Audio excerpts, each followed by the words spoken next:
not what they can experience. And because of that, we have to do everything we can to protect them. And I'm going to show you exactly why the proposition has failed to do that. So their burden today, what they had to prove in order to win, was firstly that this would benefit the rhinos or the people, and that was more important.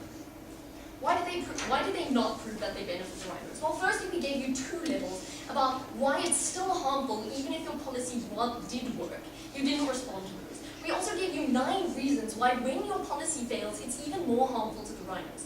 All they did prove in this debate is that they can be funnier than us, and they can laugh about violence against animals. We don't think that's something funny. We think that's something important that needs to be discussed in this debate. No, not for shame. Not for shame.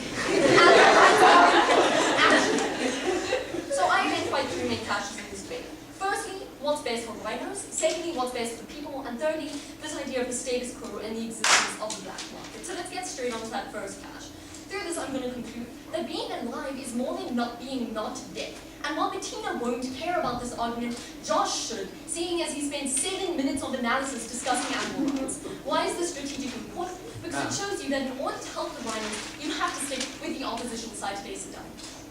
So basically, the opposition's argument today was the problem with hurting rhinos is the process, not the violation and the harm of rhinos in and of itself. So let me tell you what we told you about this. So firstly, can you stop the process in itself? Even if it was just a process that was harmful, can you actually stop that process? Firstly, we already told you no, because you can't flood the market, despite what you think you can do. We told you why.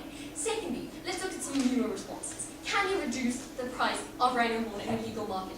No, because you're worried about the process. And using anesthesia, capturing the rhinos, and doing things like that is much more expensive than shooting it down where it stands. That's where the price really stands in this debate. That's where it gets expensive. You can't reduce the price as a legal market. The black market is still going to be cheaper. There, let's look at that idea applying. So basically we were told that you can stop the process and stop the violence because people are going to buy into the legal market and so completely ignore the black market, which will be completely starved and die. Okay, so let's take a look at this. So people are driven when they buy something by 2 things. Firstly, price, and secondly, quality. So we're going to assume the quality of the horn is the same regardless of how you got it. So now, the price is going to be cheaper. But let's take a look about this moral justice. People are going to see this one harmed animals, this one didn't. Let's take a look at that. They're going to definitely buy the one that didn't harm the animals. Yes. Why is this not true? Firstly, because they're not necessarily going to know which one is. Because the box can just lie. You told us that shops can't lie, but the problem is, Josh, that they actually do. But beyond that, we can see as it stands that people don't care about killing rhinos as it stands because they're already buying the product. They've already prioritized their own gain by buying this product over the animals that were harmed in the process. That's still going to apply as to which one is cheaper or not. That's the real move in this debate. Then let's take a look at, even if you could stop the process, here are the harms to the rhinos anyway. Even if your policy does work, even if you do it gently, this is why it's still harmful. So we gave you the following. So we already gave you the first response, which is the harms of lacking a horn. It means you can't fight. It means you can't mate. They grow back incredibly slowly. That's a problem. You can't just say it'll grow back within a matter of 2 months. That's not the case. It will take a lifetime to grow back. It's not something you can just continuously reuse. Secondly, it's still a violation of the rhino on a separate principled level. Because if animals do have rights, then they do have these rights. So we said that animals at least have some rights. You didn't actually contest that until maybe Bettina's speech. You didn't. You let it stand right from SANS. So assuming that animals have rights, hacking off a part of them is a violation of that right. Simply, that's the truth. Deal with it. Thirdly, we don't think you need to sacrifice the standard of living for the sake of living for the sake of life itself in this situation. We're told you, I'll get onto that in the third class, why the status quo maybe isn't working now, but can work in the future. So that's why we won that clash, because even if your policy does work, you're still actually harming the rhinos, which we do agree that were important. So let's take a look at the second clash. What's better for the people? Through this, I'm going to conclude that even if rhinos really don't matter at all, and Bettina's line was right in this debate, we still win, because we're better for the people. Why is this strategically important? Because regardless of who you prioritize, the opposition is still winning this debate. So basically, proposition came up and told us this. Harming rhinos is fine because they don't have rights, but maybe they do. They got very confused about that. But harming rhinos is fine if we benefit people in the process. Let me tell you why this is not true. Firstly, we talked about the perceptions of South Africa in terms of international relations. This had 2 subpoints. Firstly, it means that South Africa is being seen seeming to submit to Southeast Asia and countries like that by legalizing rhino horn because they can't stop them and by copying out in that way. We also told you it's also harmful in terms of tourism.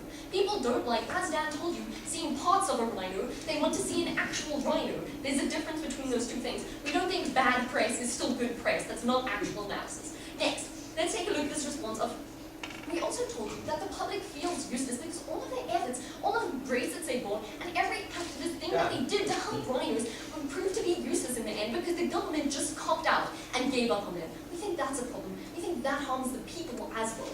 So let's look at the third response, which is also important to international relations.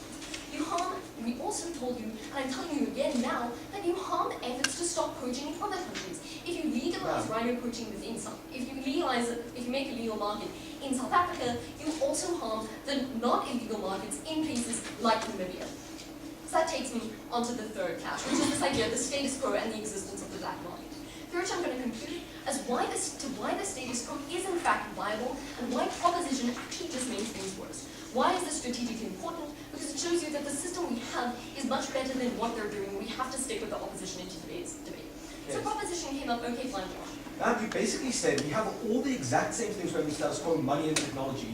We were just asking you to trust us that the future will be fixed. That isn't good enough analysis. We're telling you in the next 10 years. No, Josh, I'm not saying what we currently have now is fine. We're going to just use it. We have to trust that there's going to be more development. But I'm also going to tell you why you don't, like if anyone's killing all the rhinos, it's you. In fact, we already did tell you that. We talked about how you specifically harm mating through this process. If you're worried about preservation of the species, then you have to stick with opposition. But we also told you that preserving the species isn't enough. We have to preserve the standard of that species as well. That's why we're still winning this debate. So let's take a look at the responses we have in terms of this case.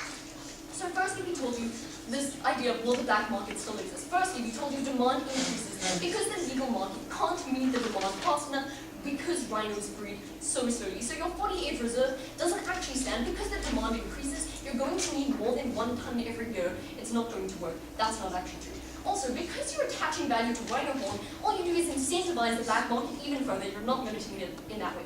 We also told you about the regulation dichotomy, which you just failed to understand right from the beginning. So what we told you is, in order for your policy to work, you have to be able to distinguish and regulate illegal horn from legal horn. But if you can regulate illegal horn in your motion, you can regulate illegal horn under ours and in the status quo. So if your policy can work, so can ours, but we harm rhinos. Let's stick with us for a way. Okay. Also, we told you that the market's going to actually escalate because, like it did with ivory and like it did with the elephant tusk. And it's also because of the nature of the black market, who massively works through things like intimidation. It's still going to exist. It's still going to intimidate the legal market. That's definitely a problem. So the black market doesn't go away. So why is the status quo viable? No, everything isn't perfect at the moment, but that wasn't the point. The point was that it will develop to be so later. Also, it's better because we actually have public attention and public focus on what's happening up to the rhinos. So, we've told you why proposition harms rhinos, why they harm people,